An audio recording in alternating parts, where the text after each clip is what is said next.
listening to Stories from Real Life, a podcast by engaging storytellers for engaged story listeners.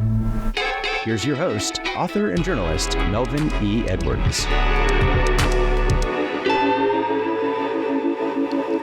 Hello, and welcome to this June 11th edition of Stories from Real Life. I'm your host, Melvin E. Edwards. John Williams is here to tell you more about today's guest, Bob LeMent. Welcome to Stories from Real Life with Melvin E. Edwards. Today, we are honored to have a true pioneer in the podcasting world, Bob LeMent, co-host of Static Radio. Static Radio is not just any podcast, it's one of the first 50 podcasts ever created.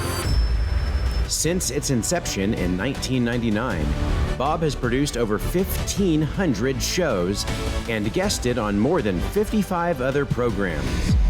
As an online media pioneer, StaticRadio.com was featured on Adam Curry's original list of podcasts, marking the beginning of the podcasting era. Bob's influence extends beyond podcasting. He has been interviewed by various traditional media outlets in the U.S. and abroad about producing media for the internet. Join host Melvin E. Edwards as he explores the fascinating journey of podcasting with the legendary Bob LeMent. John, thanks for that awesome introduction. Bob LeMent, welcome to the show. Hey, thanks for having me. How are you doing today? Yeah, thank you. I'm doing pretty good. So as you heard in the introduction, you have been officially recognized as one of the first podcasters by former MTV personality Adam Curry, who coined the term podcast. You were included on the list of the 50 original podcasts. Now there are as many as 3 million podcasts, even if some of them are irregular or dormant. Mm-hmm. When did you realize you were a pioneer of sorts?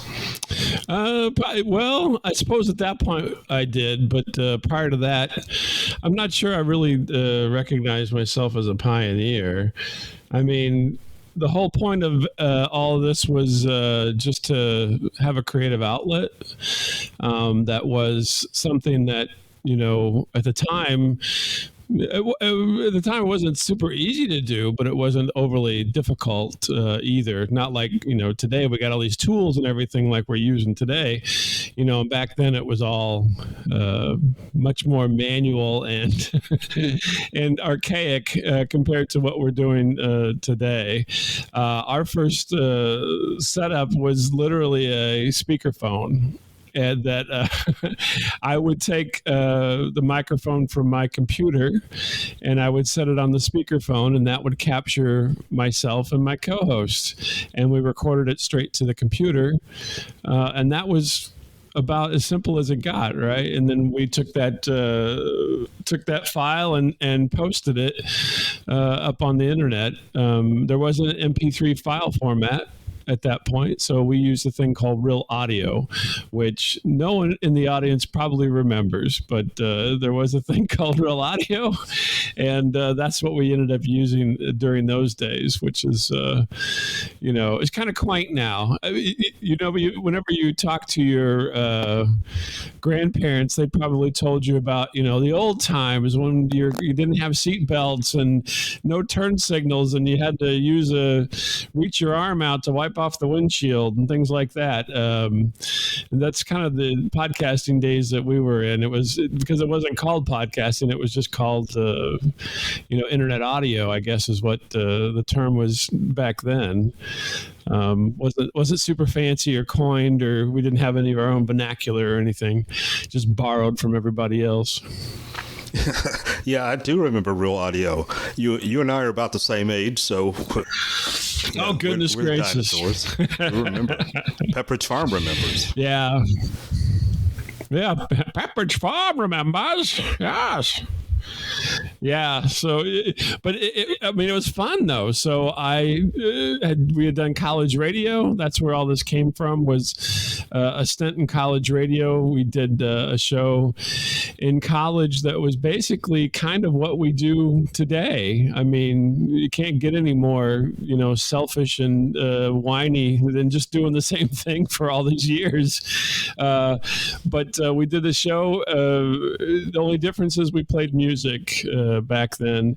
And at the time that all this was happening at the beginning, we didn't play music because I was really worried about getting sued, because it was the age of Napster.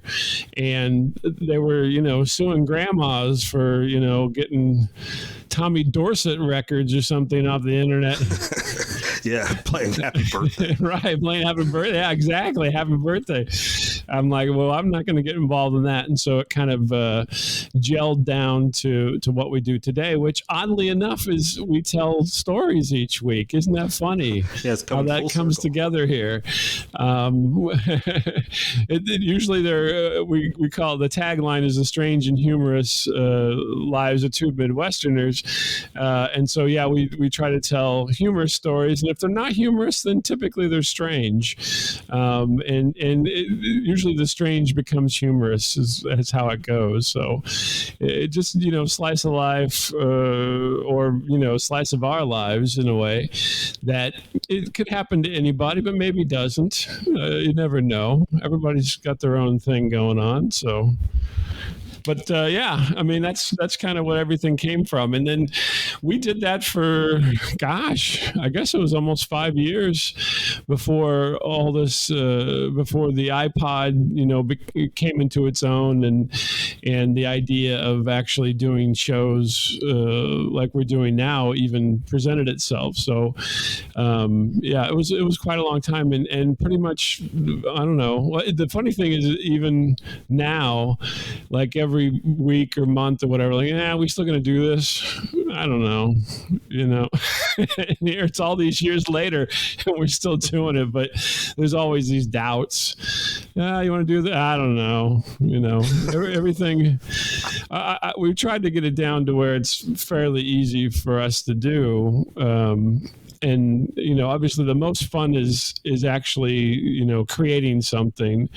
The fun isn't in, doing the social postings and trying to keep up with the Kardashians or anything. The fun is just actually producing something and making something that you enjoy and you hope other people enjoy, and getting, whether anybody listens or not, it's almost immaterial. It's the joy of doing things. And at least that's what it's always been for me. I know other people take a different tact on these things nowadays, but I was looking up some stats yesterday, and I saw that there's an estimated 464 million podcast listeners in 2023. Really? Yeah, that's all over the world, not the United States, because we don't even have that many people. How many listeners do you think you had when you started? Oh, at the beginning, it was really hard because there's no statistical analysis back then. I mean, I was fortunate enough to know, to have server space available, which most people didn't back in those days. And so that's why we could even do it, because even with real audio, we're talking some size to the files. And back then, server space was not cheap like it is now. So, but I had logs. And the funny thing was, at the very beginning, really nobody listened. I mean, it was really, just kind of doing what we wanted to do. And then over time, I would say in those first 5 years or so, I mean, we would look in the logs and it would be the strangest people would be coming to the server. A lot of people overseas and in English-speaking parts of the world were coming to listen. And then, just a lot of weird, one point we had the DOJ kept hitting the site. So the Department of Justice was listening in because it was a fairly novel thing at the time. And maybe they were curious as to what was going on. But I remember those logs, and I'm like, why in the heck would the Department of Justice be listening to this show? But they were. Did it make you nervous? When I first looked at it, and then as the weeks went on, to keep seeing it, I thought maybe it's just somebody at their desk. That's what I assumed at that point, because, this was all early days. And so we didn't think about that. You didn't think about how people would take this in. I mean, really, at this point, looking back from the future here, looking back into the past, of course it makes sense. You're sitting at some kind of job that's a grind or something, and you're like, hey, I want to have a couple of laughs while I'm doing data entry or something, then it makes total sense. But at the time, I'm like, well, what the heck is going on with this? But no, I wasn't overly worried. We weren't doing anything that was out of the realm, and of ordinary. Maybe it was too ordinary, to be honest. But yeah, it kind of shows you how people gravitate towards things. And at this point, now that we're in the future, I mean, really, this is, for all intents and purposes, this is, hand-selected radio. You just get radio with whatever you want as opposed to radio with whatever they're giving. And, people queue up their playlist and go through their shows, and that's what was that. People were doing that way back when in a different manner, because it was kind of onesie-twosie. You had to click on it in order to get it, as opposed to being able to queue everything up. So, well, your show is called Static Radio. Can you tell us some of your most popular stories and some of your favorite stories from since the time you've been doing that show? Oh my gosh, that's a tough question, because we've got now probably, I guess, over 1,500 shows. We've really only missed about 3 weeks out of the 20-some years where we didn't record, and that happened because of 9/11 was one of them. Everybody was in shock, and we didn't record that week. That happened, and then deaths in family and so forth have kind of put a damper on things. But otherwise, we pretty much hit every week, even when we go, have family time and go on vacations and whatnot. We try to record ahead to have stuff to fill that time. Now, as far as favorite ones for me personally, I have a lot of stories about my kids mixed in with everything. And so probably a lot of my favorite ones would be when I'm telling stories about my children. Like my son, when he was little, he communicated very funnily, and he sounded to me like Mario from Nintendo, because his intonations and so forth, he wasn't saying any words yet, but he's like, ah, Dave, ah, and so I had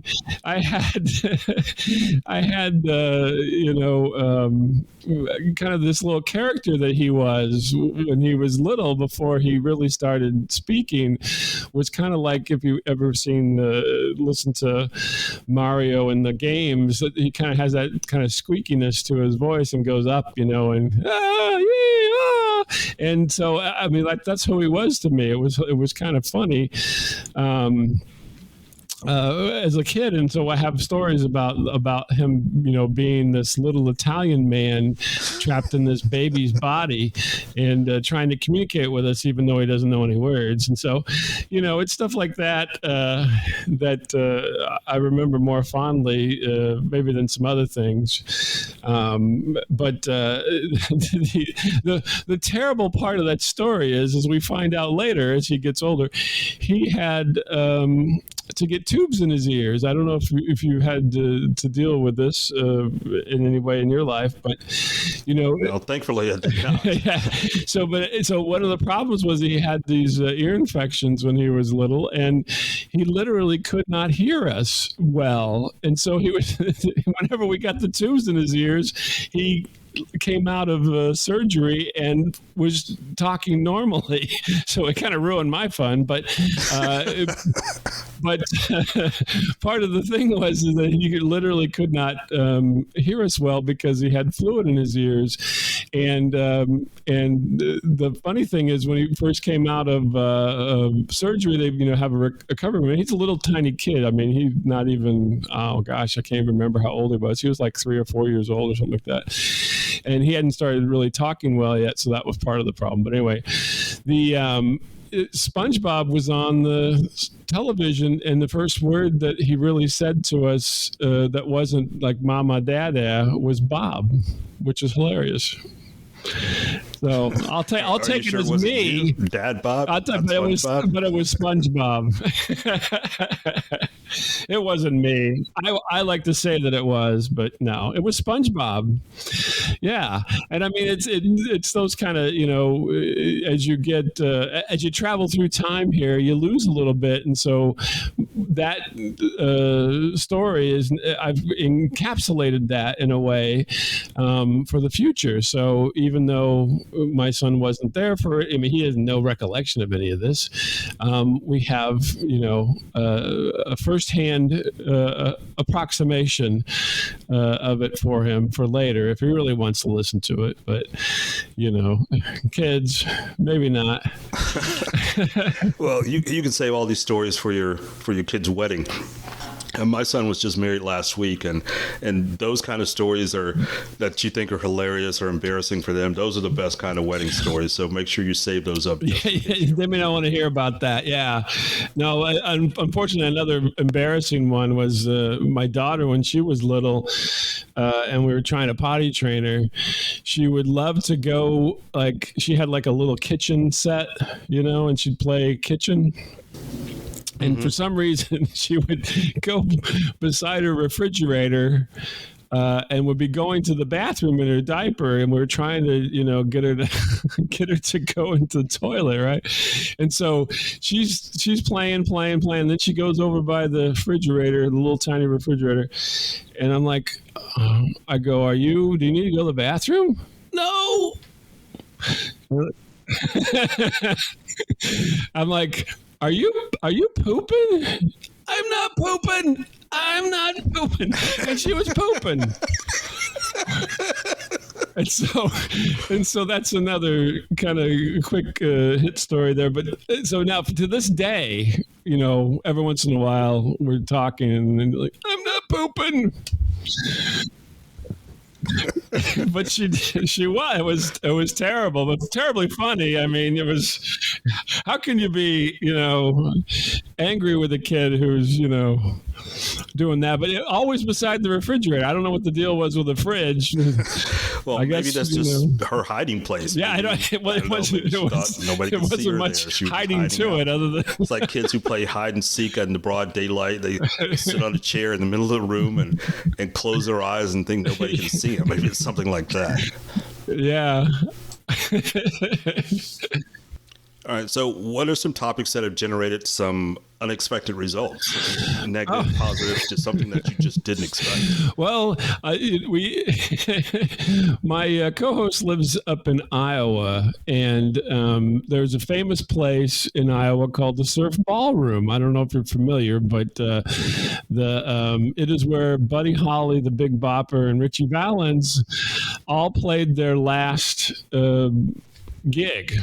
And he doesn't live close to that, but he and I actually we went to school, and we have film degrees. We both went to school to make movies and whatnot, and so we made this movie. I can't even remember what year this was, but this was a long time ago. I think this was even pre-podcasting. I know it was pre-YouTube, so that's pre-2005. So we made this video called. Well, I'm blanking on the name of the video. I've been setting it up here. But about that, he went to the Surf Ballroom one day because he was traveling for some other reason, and he stopped by there because it's, infamous at this point. And he also went by the area where the plane crashed, which wasn't that far away. So he made this video that was kind of it was kind of poking fun at the situation, right? So here's Mason Airport where they took off. Here's the Surf Ballroom, the last gig, and then it was the middle of winter, and so he pulls up to where the crash site was, and it's just a wall of snow, and he's like, he did it all kind of reporter style. Over this wall of snow is where, they laid to rest, and then he did this horrible reenactment with Star Wars figures.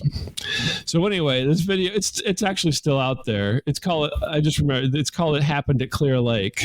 Clear Lake, Iowa is where this all happened.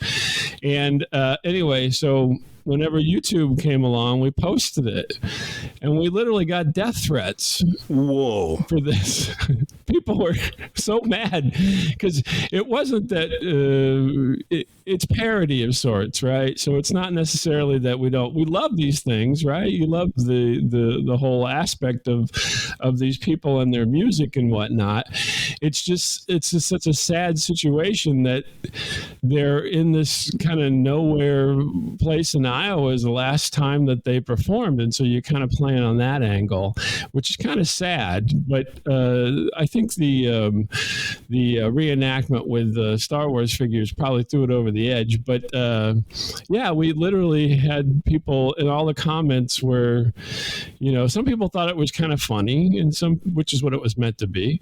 But a lot of people were like, you're terrible people, and we're very vicious. And so for a while we took it down because Miles, my co-host, people are crazy. Yeah, he was not enjoying the death threat aspect of it. But to be honest, that's not the first time we've gotten death threats. So it's not like yeah, now used to it by now. Well, I wouldn't say used to it, but it is actually we let all that kind of tone down, and it's back out there again. If folks ever care to watch it, it's a silly thing. I think we actually tried to put it in some festivals and things. But anyway, at one point. Yeah, my wife and I watched Blazing Saddles yesterday. Mm-hmm. Hadn't seen that in a while. But I'll bet you if a movie like that were released today, Mel Brooks would probably get some death threats. Yeah, well, there you go. So, and it's kind of the comedy of the absurd in a way. If you compare it, like Blazing Saddles is just showing you how absurd some of these things are, right? It's just kind of stupid. So, but yeah, it's just kind of weird. But we got death threats in college for playing a song on the radio, and we played it quite often, maybe too often. But people would call in and threaten us at the college radio station we worked at. So I can't remember the name of the artist, but it was called Speedy Motorcycle, and it was this terrible singer, horrible singer. But I think of some note in the day, so it's very alternative rock style kind of situation. This is back in the days of Nirvana and so forth. So a lot of alternative grungy kind of things were happening. But anyway, it was a wild. To me, it was kind of a funny song, and the guy who was singing it was obviously very sincere in his attempts, but not very good in his singing. But I mean, it was an interesting song, and he was really trying, So people always make fun of Bob Dylan because he doesn't sing very well, but people love his music. So, go figure, right? You don't have to be a great singer to be considered great at it. So, well, there's no accounting for taste. People like what they like. All right, so I just did my 50th episode of my podcast a couple of weeks ago, and you've now recorded over 1,500 episodes. It's always in increments of 50, right? I guess you got to start somewhere. Yeah. Do you ever get tired of talking? I'm sorry, say that again. Yeah. I'm just wondering if you ever just get tired of talking with all the talking that you've done on your show. You would think so. That's the hilarious part about it. And you would think that there would be no more stories or something, but stuff is constantly happening. I mean, the answer to your question is no, because there's always something. I always am surprised how people are like, oh, I'm so bored, or nothing ever happens, or I got nothing to do. And it's like, just go outside. I mean, inevitably, almost every week, all I have to do is go somewhere and something will happen to me that is funny or weird. Just human nature. The interactions you have with people, strangers in the public, are going to give you something. It's almost inevitable. And to people who go around and walk around and say that I'm bored or nothing exciting ever happens, they haven't opened their eyes. It's all around you. You just have to pay attention. And to me, I'm always surprised that you encounter so many people like that. It's like, what do you mean? I mean, if I were to go with them for a few hours, I can guarantee you that something would happen or be in our periphery that was something to talk about, that was something interesting or something that is relatable. It constantly happens. It doesn't. You just aren't thinking. I guess people aren't putting their heads in the right mindset.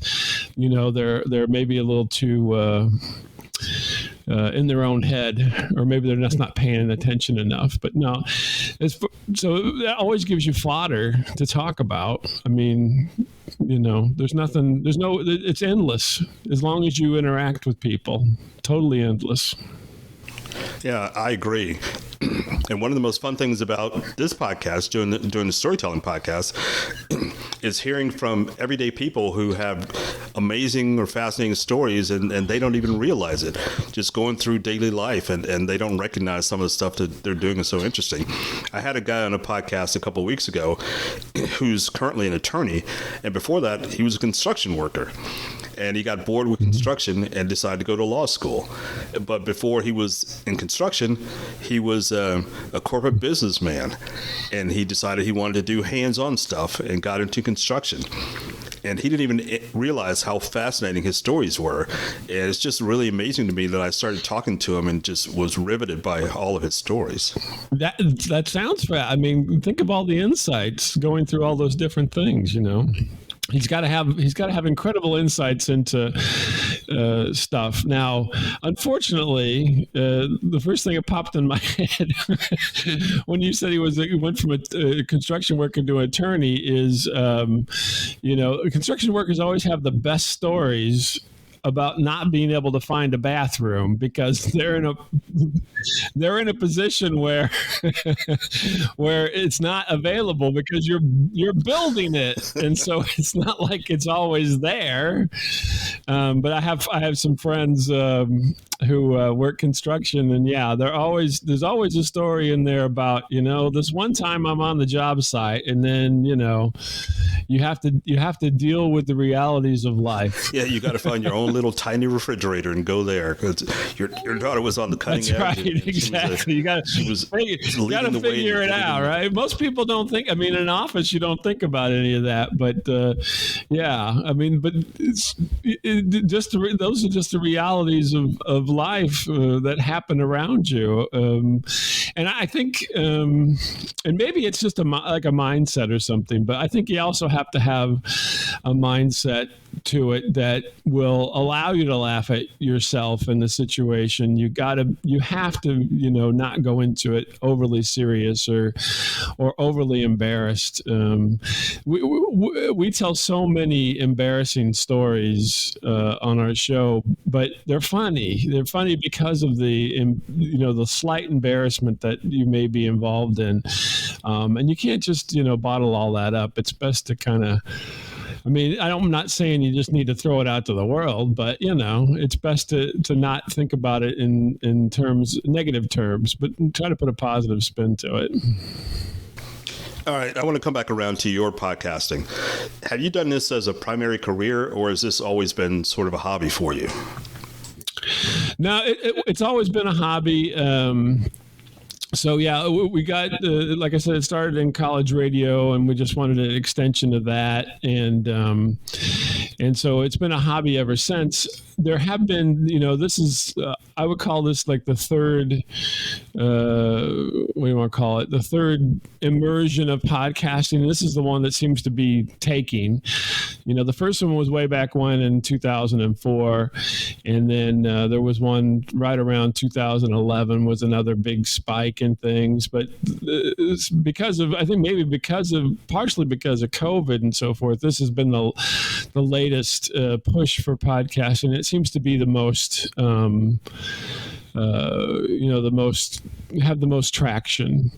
But the earlier ones, so right around, I can't remember what year, but somewhere in that 2010, 2011 time, we actually were part, it may have been before that, can I give my timeline here, it's been a little while, but we were actually part of Mevio, which was Adam Curry's business on podcasting back in the day. It started out as a thing called Pod Show, and it changed over because they wanted to do more video and stuff, and so let's call it Mevio. I guess they did a brainstorming thing or something, come up with that name, and so we were part of Mevio for a while, and we did earn a little bit then during that phase until it kind of ran out, but no, we've both always had our own jobs and careers that we've done in the background, and it wasn't fully focused on this.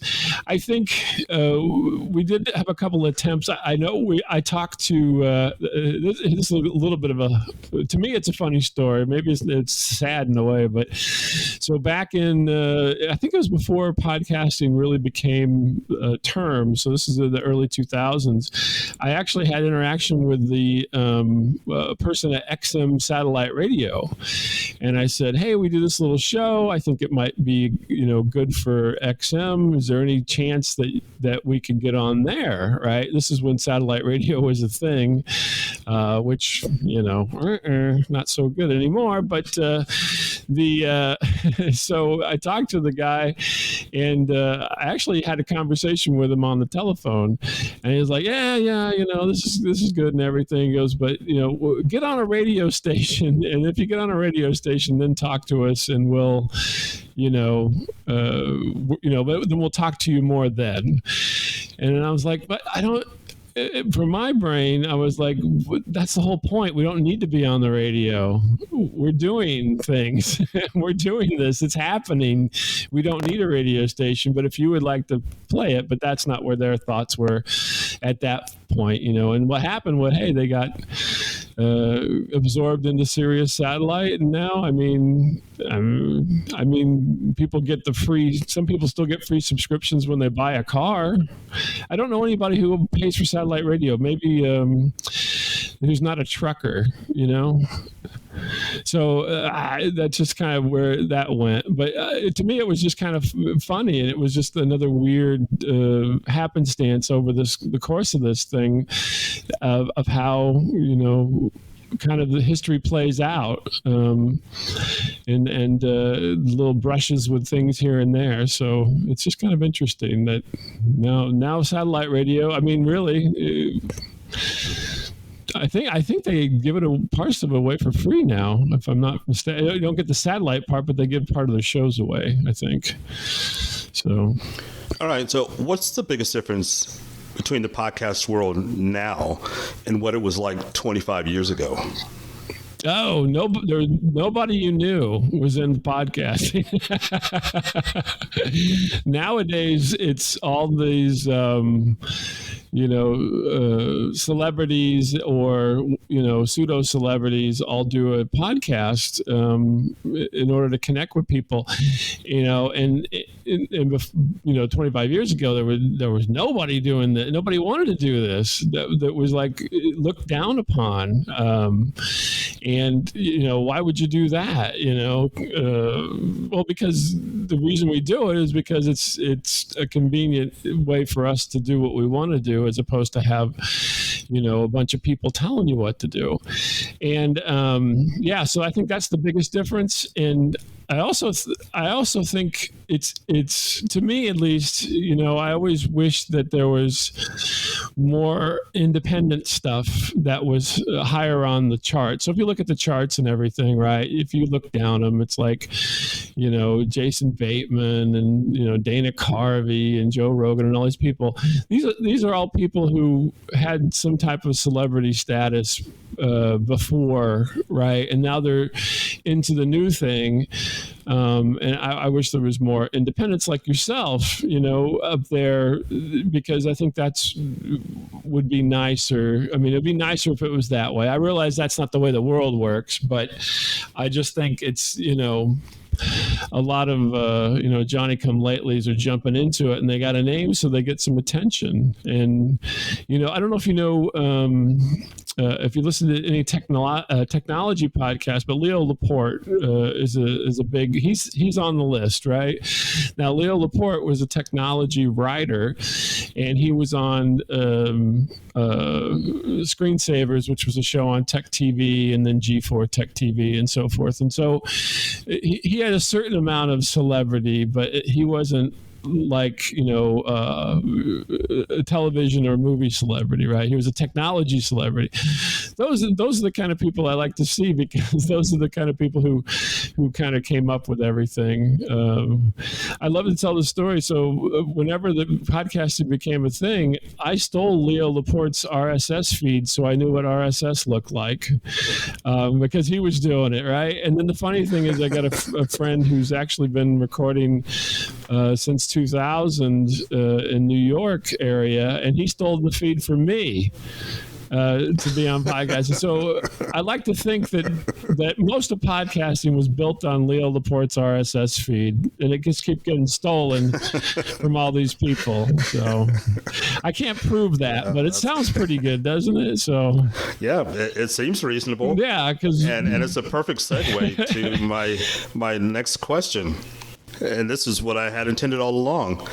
Did you have to know how to code your own RSS back then? No, I stole it from Leo. I stole all of it from Leo. You didn't. There wasn't any automatic RSS, right? Like there is now. Everything's got built-in RSS to all the different tools that you use. So no, you had to build it. But since I was not. I'm not. I do some coding, very leisurely. I'm not a coder, and so yeah, I went and I'm like, well, Leo's doing this, and I mean, this was within, this is within months of RSS hitting the wild, right? Not even a month, probably, because I've been following it, and so, yeah, so I grabbed Leo's RSS and I looked at it and kind of figured it out, and then just built upon that, right? So that was easy enough because I had something, to demonstrate, right? So I had enough there that I could figure out what I was doing going forward. And actually, the funny thing is, most of my early RSS, I'm so lazy. I never changed the file size. So all the shows were the same file size, even though they weren't, because you used to have to put that in the RSS. And time, I just make them all the same. I'm like, I'm not going to look all that up. I just going to repeat the same thing. So the early ones were all kind of messy, but all right, for the sake of the audience, can you explain what RSS is? Really simple syndication, I think, is the official name of it. But it's basically what powers podcasting. So you have the information in the RSS, which is usually your title, some description, where the file is, right, where the MP3 file is, or whatever you're putting in there. And then usually it has the time and the size of the file.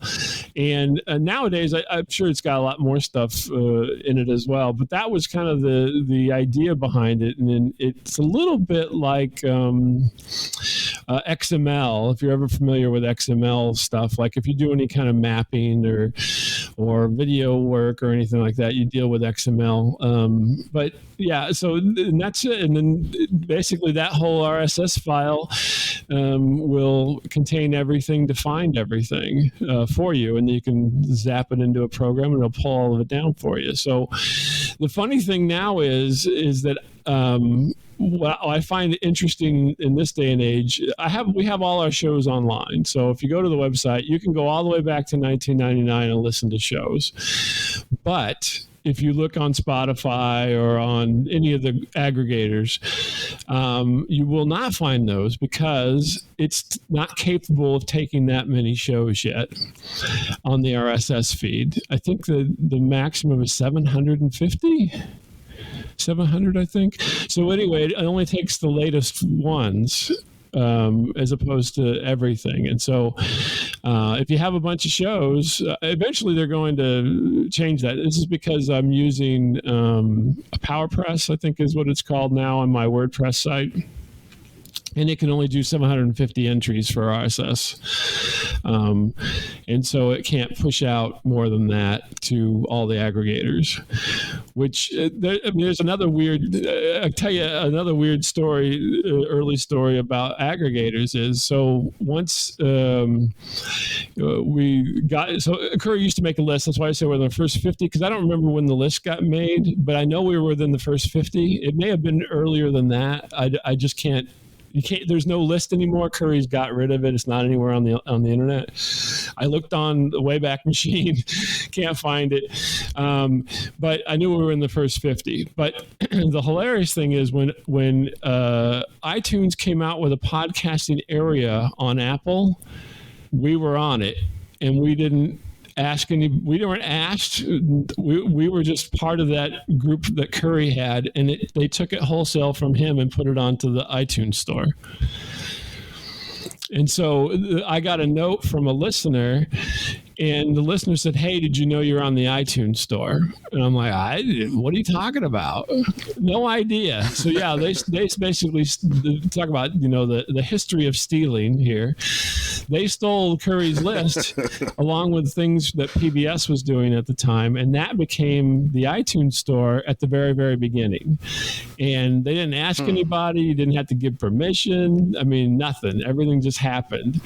And then, wow. I found out because somebody who was kind of paying attention to that saw it and sent me a note. And that's the only reason I even knew. So, wow. Yeah. So they were a pirate radio station. Yeah, they were. The funny thing is, I don't think I've ever seen anything from Apple that says anything about it. But I do know that Adam Curry has mentioned it in his interviews. And I mention it all whenever somebody asks me about this. I always mention it because I'm like, isn't that wild? Can you imagine? Can you imagine today doing that? Now you fill out all these forms. I can, and if you find us on any aggregator, we were never asked. There's only one place that asked if we wanted to be part of their podcast listing. Can you guess who that was? To ask you to be a part of their... Yeah, I got an email. It said, "Hey, would you..." Was it iHeart? No, they stole it too. I don't know. Who was it? Amazon. Believe it or not, wow. All the bad press that Amazon gets on things, they sent me an email and said, "We're doing a music store. Would you like your podcast listed on the music store? If so, click this link and fill out this information." And so I did, but they're the only ones. So any place you find us, no matter where it's at, there was no permission given. It was all just taken. They all just took it. I mean, I put it out there for that reason. But in this day and age, it seems kind of funny that happens so much. I mean, Spotify didn't give them any permission. I mean, just think of any iHeart, any of the major aggregators that have stuff out there. Never talked to any of them. All right, so the Steve Jobs estate probably owes you some kind of royalty check or something. Probably not, but yeah, it would be great if they would. But I mean, that's part of the deal, right? So if we get into the interesting world of copyrights and things like that, if you have no money, they don't care. They just steal it. If you have money, then you can enforce your copyright. That's basically Absolutely. Maybe we should talk to that construction worker attorney. Maybe he's got a side business to protect people's intellectual property or something. But, yeah, I'll have him back on here and have you on here, and the two together can work that out. Figure that out. But I mean, I don't really mind so much. I just find it interesting if people are, read the news and so on. And at the, this is after the age of Napster. So, all that had been drug out into the world about copyrights and everything. And it's constantly still happens. But, people are like, well, I don't mind. I want them to hear it, right? I want it to be out there. But, the reality is you are creating something original, even if, parts of it are, my stories that have been here and there. It's just like anything that is created from any of the networks or streaming services. Whenever they have somebody on and interview them, that becomes an original work, even though the person on it may be somebody who's told that story someplace else. So it's just funny how differently people look at the same situation just because of their position in the world, right? So if you're a big media conglomerate, then it's mine. But if you're a little person in your basement doing something, then, oh, well, everybody can just have it. So, but it's not. It's the same thing. There's no difference other than your position. Well, I just thought of something ironic while you were talking. And unlike the Alanis Morissette song, this is actually irony, because there was nothing ironic about any part of her song. You mentioned being afraid of being sued by Napster back in the day. Now you're still here, and Napster's gone. So that's ironic. You've outlasted them. Yeah, well, that's there's a lot of things, the outlasting things. So if you remember, there was a thing called Odeo.com. Odeo was a podcasting platform back in the early days, and Odeo is now X, which was Twitter. Odeo became Twitter, which now became X, or I guess. Do you call it X? I don't call it X, really. I still call it Twitter, but... Yeah, I call it both, but it sort of depends on the audience. I call it Twitter or X, depending on how you identify it. So yeah, I try to be. But yeah, so many things have gone by the wayside over the years, and so yeah, I mean, I think. I don't. As far as longevity, it was never supposed to go this long. That's all happenstance. I thought for sure we would.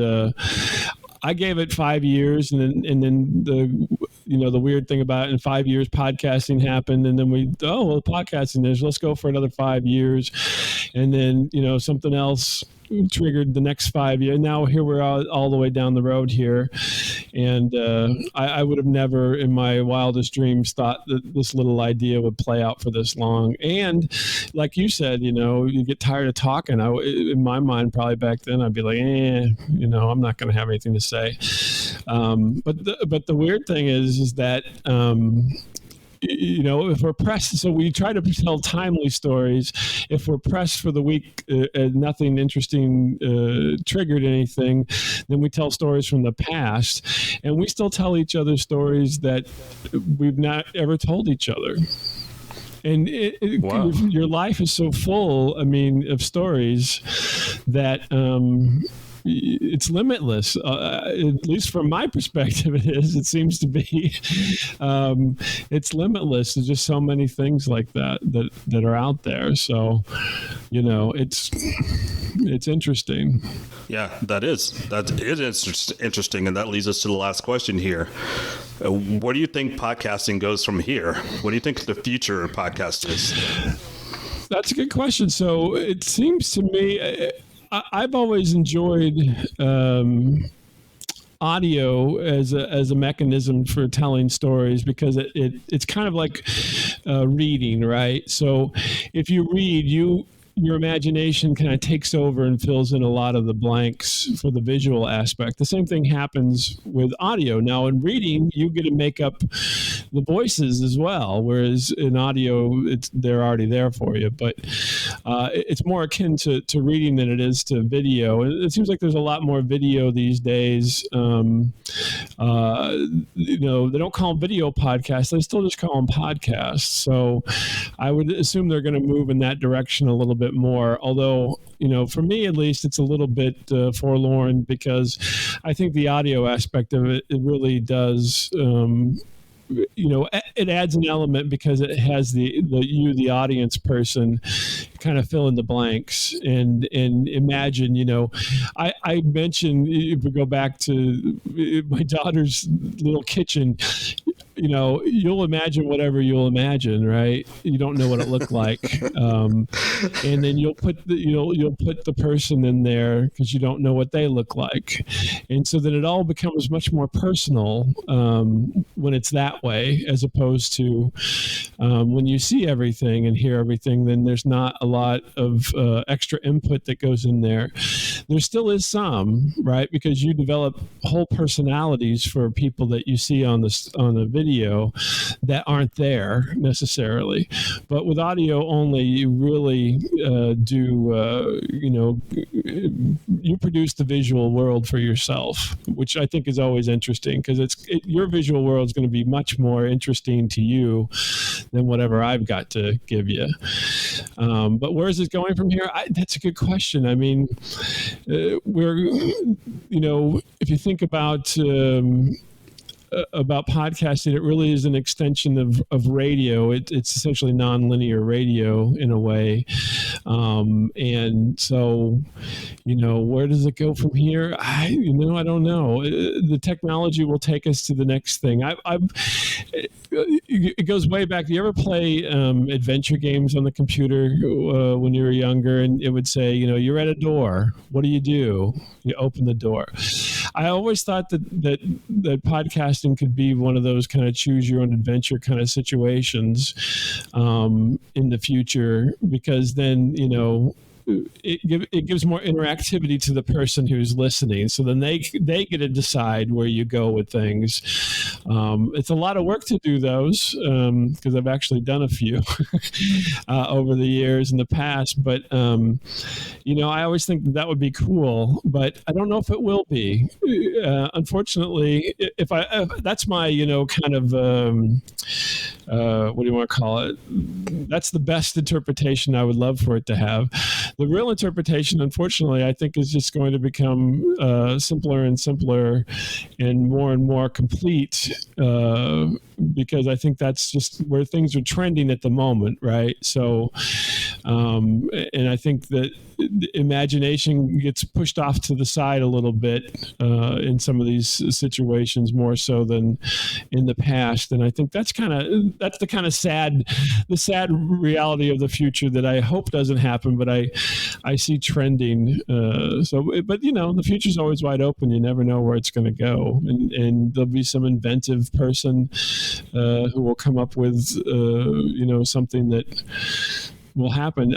Way back when I used to listen to Adam Curry on the Daily Source Code before podcasting became a word, and he loved to do these travel things where he'd describe where he was at, and as he traveled around. And I always thought that would be really neat if you could pin them onto a map, right? This is prior to the infiltration of GPS and so forth into our lives. But wouldn't it be great if you could just play something and then it would play something for you when you're at that location? And I think there's more experimentation to be done with that.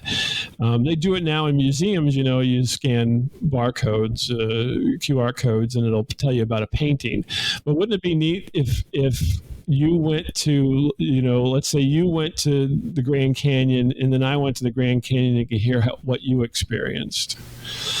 That would be interesting to me. Yeah, that would be pretty cool. You're standing looking at this vista, and you're like, it's so beautiful, and you describe it, and I could hear what you describe, and then I'm there at the same time. So I think that would be an interesting use of technology to kind of bring people together, because it's all perspective, right? So,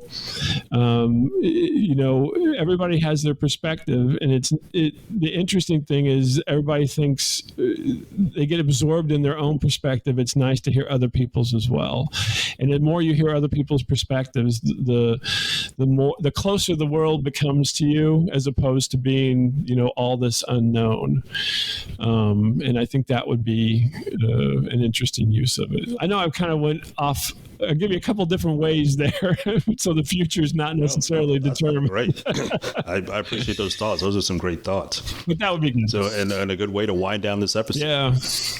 So our guest this week has been OG podcaster Bob LeMent. Mr. LeMent, thank you for being here and sharing your stories. It's been a pleasure to have you here. Thanks for having me. Enjoy. Before we go, I would like to request that you subscribe or follow my podcast on whatever platform you're listening to right now. In addition, please subscribe to Bob's Static Radio podcast while you're doing that. And that's it for this week's episode of Stories from Real Life. Join us again next time for another great storytelling journey. Until then, don't forget to shine your light wherever you are. That was Stories from Real Life. Join us again next week for another great storytelling journey. See you next time.